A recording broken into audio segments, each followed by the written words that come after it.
Assalamualaikum warahmatullahi wabarakatuh. Kenalkan, kami dari kelompok 9. Jadi pada video YouTube kali ini kami akan menjelaskan tentang konsep ilmu dan sistem ekonomi Islam masa modern menurut mazhab Iqtisaduna dari tokoh M. Bakir As-Sadar dan Mahmud Taligani.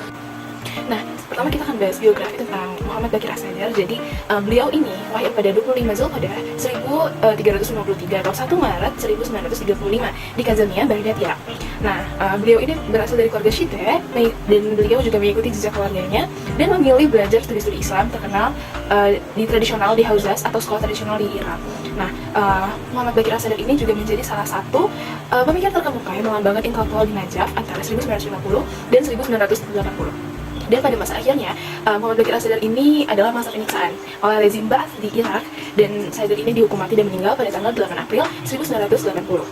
Muhammad Bakir ini punya banyak sekali karya-karya, dan dua karya masterpiece dari Muhammad Bakir As-Sadar ini adalah Falsafatuna dan juga Iqtisaduna. Jadi di buku Iqtisaduna ini merupakan suatu diskusi terinci tentang ekonomi Islam dan merupakan suatu serangan terhadap kapitalisme dan sosialisme.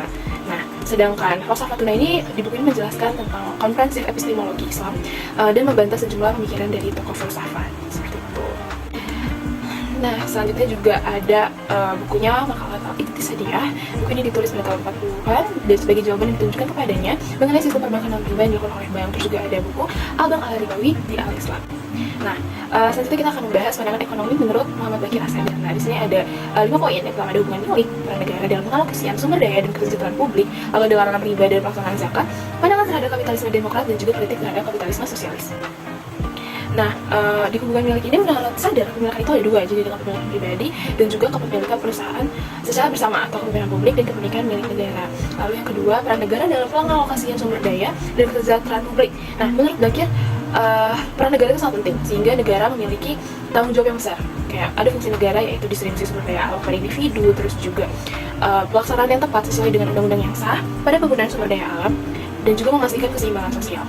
Nah, kekuasaan yang dimiliki oleh negara ini dipercayakan oleh seluruh masyarakat untuk menciptakan kedinamisan yang sesuai menurut situasi yang terjadi. Nah, selanjutnya juga ada larangan riba dan pelaksanaan zakat. Nah, konsep pengharuman riba menurut Bakir As-Sadar ini merupakan hasil dari ijtihadnya. Ini adalah pandangan khusus doktrin ekonomi Islam, di mana Islam sangat melarang bunga ya, seberapapun kecil atau besarnya, Islam sangat melarang riba dalam transaksi ekonomi.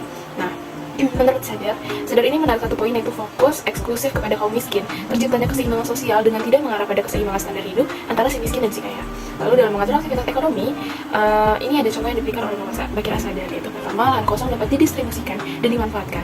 Lalu larangan Islam, yaitu menempati lahan kosong dengan kekerasan.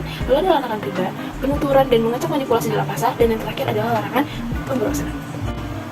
Nah, selanjutnya ada poin pandangan terhadap kapitalis demokrat. Nah, menurut Muhammad Bakir As-Sadar, sistem kapitalis demokrat bertanggung jawab atas semua bentuk kezaliman dalam kehidupan ekonomi masyarakat sekarang. Ya, jadi di sini ada biografi dari Sayyid Mahmud Taligani.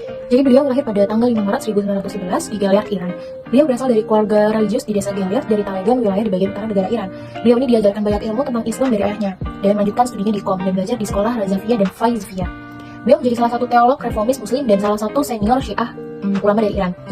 Jadi pada tahun 1938, beliau pergi ke Teheran untuk khutbah dan akhirnya ditangkap dan dipenjarakan untuk menentang rezim Reza Shah. Lalu beliau meninggal pada bulan September 1979. Selanjutnya ada karya dari Sayyid Mahmud Taligani. Yang pertama ada sebuah cahaya Al-Quran, otoritas dan judikal keputusan, kebebasan dan nepotisme, pendahuluan penjelasan di Tanbih Al-Ummah Fatanzi Al-Melah, terjemahan jilid pertama Imam Ali bin Abi Thalib Book, persatuan pelajaran, Islam dan kepemilikan, sebuah cahaya Naj'ul Balagh, yang terakhir sebuah pelajaran dari Al-Quran. Selanjutnya ada pemikiran ekonomi Islam dari Sayyid Mahmud Taligani. Jadi manusia dipercaya oleh Allah untuk menguasai tanah dengan hak kepemilikan terbatas dan bersyarat. Pembatasan tersebut diatur dalam 3 tingkatan, yaitu yang pertama ada melalui keimanan dan hati nurani seseorang, selanjutnya ada melalui aturan hukum, yang terakhir ada melalui campur tangan pemerintah. Setelah itu, prinsip dasar hak milik terbatas dan bersyarat mendorong Talegan untuk merumuskan aturan dasar mengenai kepemilikan. Yang pertama, anak-anak serta orang gila tidak punya hak memiliki kekayaan atas namanya sendiri. Selanjutnya ada laba dan kekayaan yang diperoleh dengan cara ilegal tidak dapat dimiliki. Tanah dan sumber daya alam tidak boleh dimiliki siapapun juga. Individu dapat memiliki hak atas tanah dan sumber daya lain secara terbatas atau bersyarat melalui kerja. Individu maupun kelompok khusus dalam masyarakat tidak boleh memiliki sumber daya alam. Uang dan mata uang yang merupakan alat tukar dan standar nilai tidak boleh beredar di sebagian kecil orang kaya saja. Aset likuid dan kekayaan dikenal zakat dan khums.